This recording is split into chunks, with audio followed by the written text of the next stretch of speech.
Hola hermanos, ¿cómo están? Dios les bendiga. Este video lo hago para explicar el libro, la carta de Efesios. Es la que quedaba pendiente de esta semana. Les dije que íbamos a grabar un audio, un video para poder explicarlo, ya que no tuvimos el tiempo para hacerlo en el día lunes. Y bueno, trataré de ser breve, trataré de irme rápido para que no nos robe mucho tiempo y nos haga tan tedioso. Antes que nada, bueno, si has leído hasta aquí, te felicito.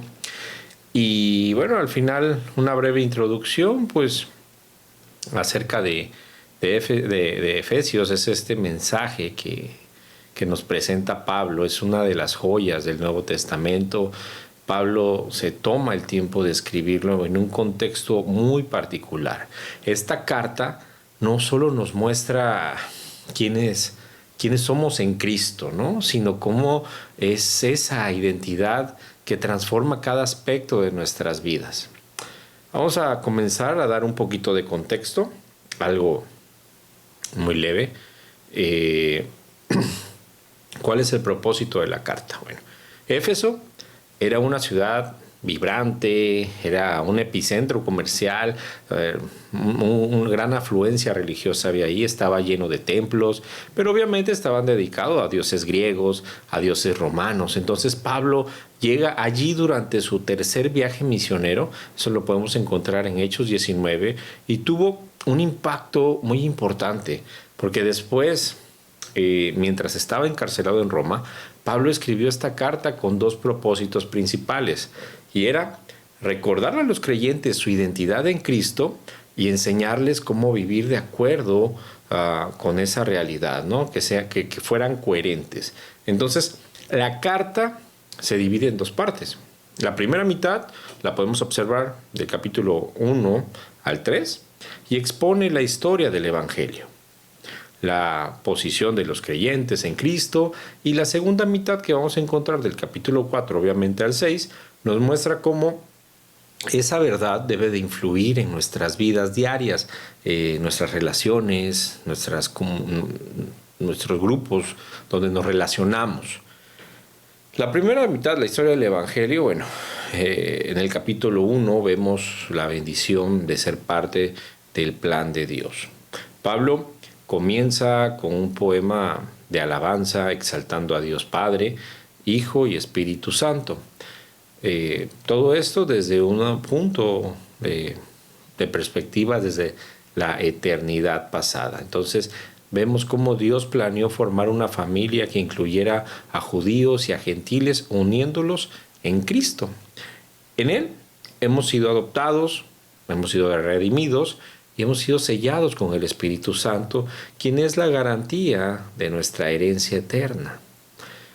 Ahora, somos como un pueblo escogido, un pueblo sellado por el Rey del Universo.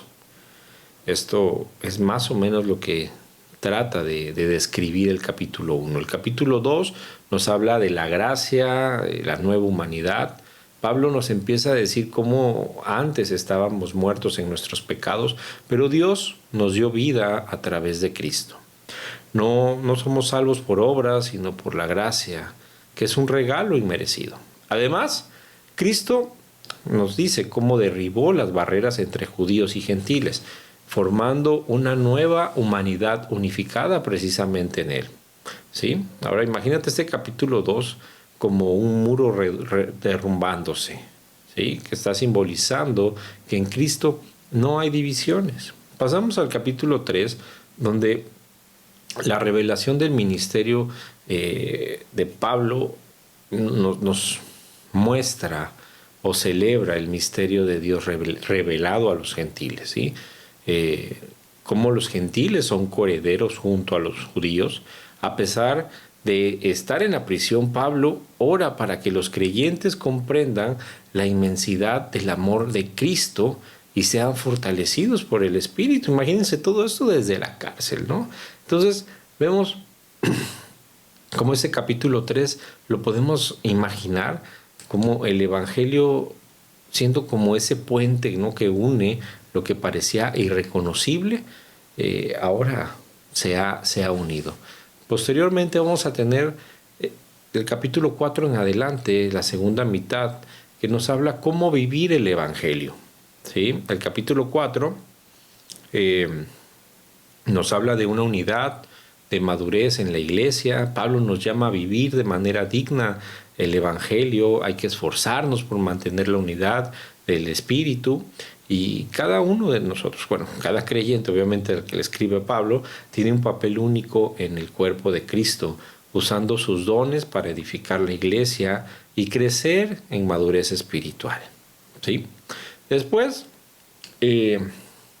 vendríamos a llegar al capítulo 5, y el capítulo 5 es un poco especial, ¿no? Ya nos muestra que tenemos que caminar en amor, tenemos que caminar en luz. Pablo empieza a exhortar o exhorta, ¿no? Para que sean imitadores de Dios, dejando las obras de la oscuridad y caminando como los hijos de luz que son.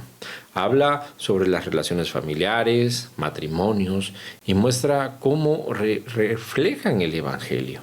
¿Sí? El matrimonio, según Pablo, es un cuadro del amor entre Cristo y la iglesia. Entonces, lo podemos imaginar, este capítulo, viéndolo como un hogar iluminado por el amor sacrificial de Cristo. Y el capítulo 6, al final, nos habla de la batalla espiritual, la armadura de Dios. Porque Pablo concluye con un llamado a prepararnos para la guerra, ¿sí? Una guerra espiritual. Describe la armadura de Dios, la verdad, la justicia, la fe, el Evangelio, la salvación y la palabra de Dios. La oración es la clave para resistir al enemigo y permanecer firmes, ¿sí? Entonces, debemos de ser unos soldados bien equipados. Debemos de tener toda la armadura celestial bien puesta para que podamos llegar a ser esos cristianos maduros en la fe. Entonces, hermanos, el libro de Efesios no solamente es una carta para leer, nos muestra que es una invitación a vivir, nos recuerda que hemos sido escogidos, adoptados y empoderados por Dios para vivir como su pueblo, ya sea en nuestras relaciones, nuestro trabajo o nuestras luchas espirituales. Estamos llamados a reflejar el carácter de Cristo. Así que hay que ponernos la armadura de Dios, hay que caminar en amor y tenemos que vivir en unidad porque somos parte de una nueva humanidad en Cristo. Si tienen alguna duda, si tienen algún comentario, por favor, escríbanlo aquí abajo. Dios les bendiga y seguimos leyendo. No aflojen. Ya estamos a un paso de llegar al 22 de diciembre, cuando vamos a terminar la lectura de la Biblia que hicimos en este año. Y bueno, yo espero que todos ustedes lleguen junto conmigo.